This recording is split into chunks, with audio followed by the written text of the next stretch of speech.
Pakistan. You see, I grew up in Pakistan. I'm the first generation of Pakistanis. When Pakistan in the 60s was considered the fastest growing country in Asia.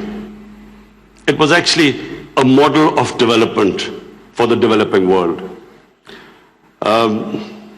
I just met Sheikh Mohammed today, and he again reminded me that Emirates Airline was helped by Pakistan Airlines in the 70s. So Pakistan was a country with optimism, hope. We grew rapidly. We had excellent governance system. Our bureaucracy was one of the best in Asia.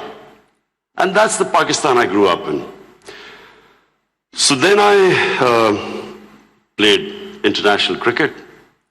When I started my international cricket, Pakistan was one of the weakest teams in world cricket.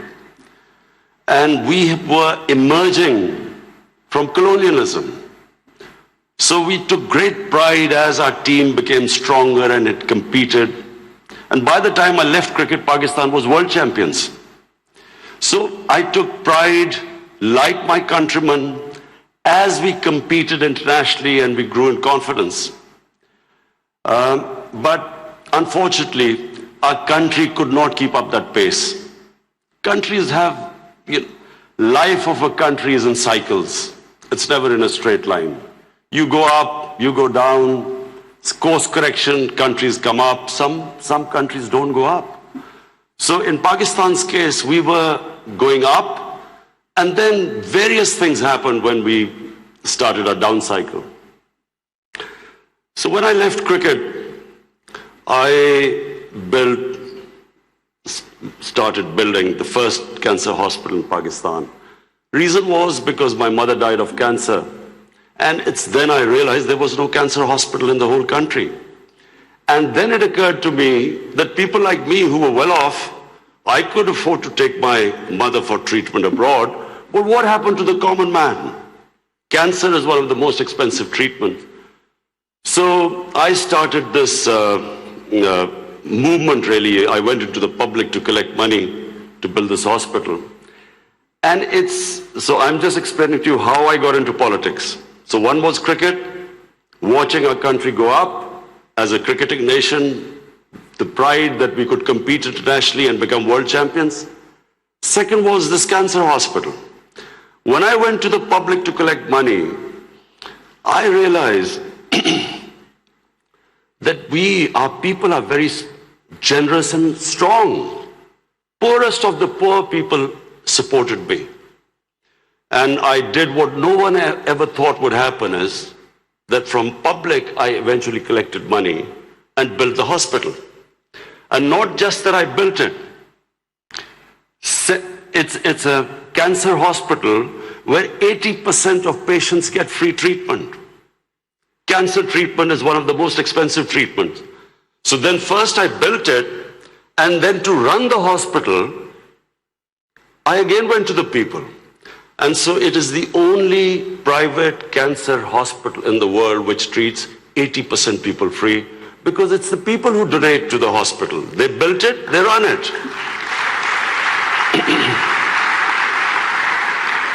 So I kept thinking, why is it that people are so generous to build a hospital and run it, but why don't they pay taxes? We were a country, and then I discovered we're a country which is amongst the top 5 countries in giving charitable donations. But at the same time, we are right at the bottom in giving taxes. And the reason was that people did not trust the government. They thought that their taxes were wasted by the government. It was spent on the lavish lifestyle of the ruling elite. So why would people pay taxes? And of course, then the levels of corruption, because corruption is basically stealing taxpayers' money. But there was a third reason why I ended up in politics. And that was, I watched, first of all, I used to play professional cricket in England. So half my year was in England and then half in Pakistan. And I saw how a developed country, how the institutions worked, why they went ahead, how the governments were accountable, how there was meritocracy, and above all, how there was human development, the money spent on human beings. So I could compare what was going on in Western countries, and then I could see what was happening in our own country. But then I also saw other countries develop. And one of them was UAE. I used to play cricket in UAE from 1980 onwards, and I saw UAE kept developing. And then afterwards we saw China develop. So the common thing in all countries that have gone ahead is governance. And governance has two aspects. One is a government has to be accountable. The more accountable a government, the more clean a government, the more successful it is. And secondly, again I repeat, is meritocracy. The better the system of getting the best talent to the top, the better the country. Let me just give you a sporting example.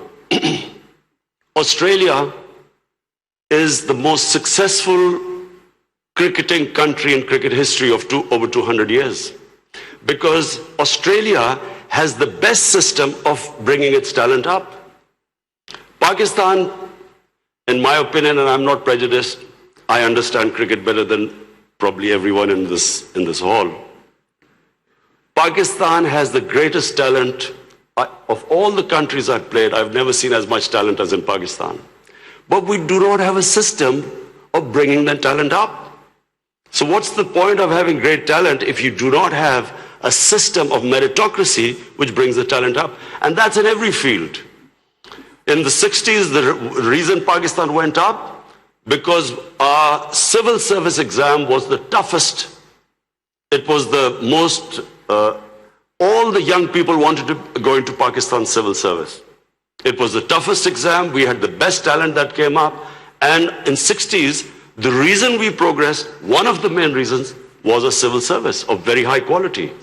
And gradually, as our system of merit went down, so did the country. So I wanted Pakistan to go up. And as I said, I saw UAE going up. The way each year you came, it changed. It got better and better. And similarly, and of course the greatest example is China. For me, the thing about China which is just remarkable, no nation in the history of mankind has done what China has achieved. In 30 years, they have brought 700 million people out of poverty. It is just a phenomenon which has never happened in human history. And of course, my motivation, again, of the Pakistan I wanted to see was based, and I am a student of history, Islamic history especially, was on the Prophet, or Prophet, peace be upon him, the state of Medina, which he created. Now, why do I say the state of Medina? Because the state of Medina laid the foundation of one of the greatest civilizations in the history of mankind. The principles that found the foundation of the state of Medina is what for the next 700 years was the greatest civilization on earth. And what were those principles? The state of Medina was founded on incredible principles of justice and humanity. It was the first time a welfare state was made, a state that took responsibility of the weak, what China has done right now. That was the state of Medina, where first time a state took responsible for its poor, its weak, its orphans, its widows. In the state of Medina, the first time pensions were created. Old people were also, it was a humane state. And secondly, there was justice, rule of law. These were the two main things. And the third thing, the Prophet of Islam, peace be upon him, made seeking knowledge a sacred duty. The word was that even if you have to go to China to seek knowledge, you must.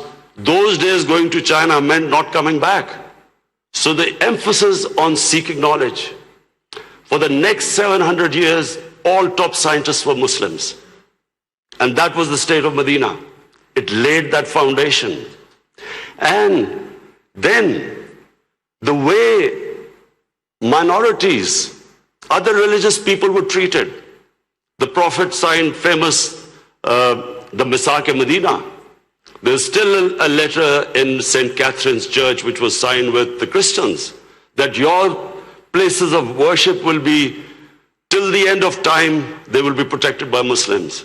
Secondly, that no forcible conversions would be in Islam. Thirdly, the Prophet's last sermon, it is a charter of human rights.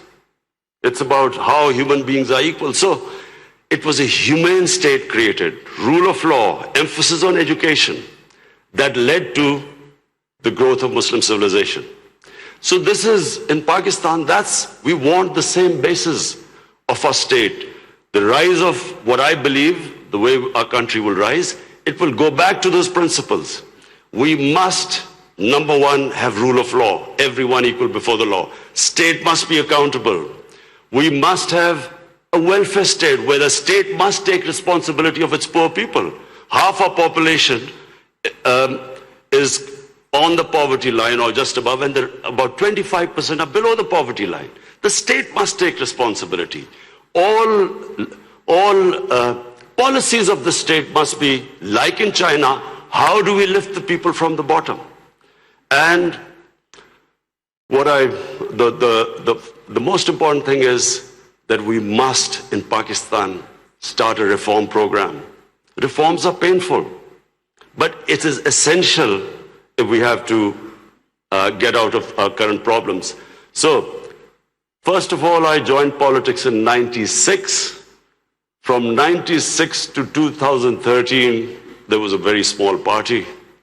Most of the time it was one step up and three steps down.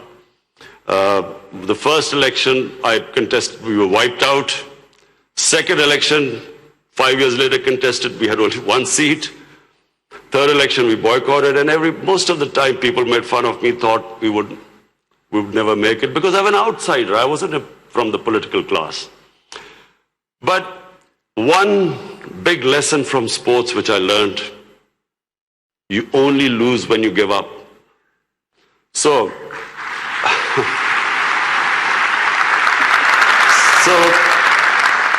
kept learning from my mistakes, kept getting up, falling, getting stronger. Eventually we formed government in one of the four provinces in 2013. And it was the KP province which was devastated by war on terror. It was on the border of Afghanistan, the tribal areas, the whole fighting took place in that region. The police was devastated by attacks. We had 70% of industry closed. And KP has a reputation that they only give you one chance. Each government comes once, it's ousted the next time.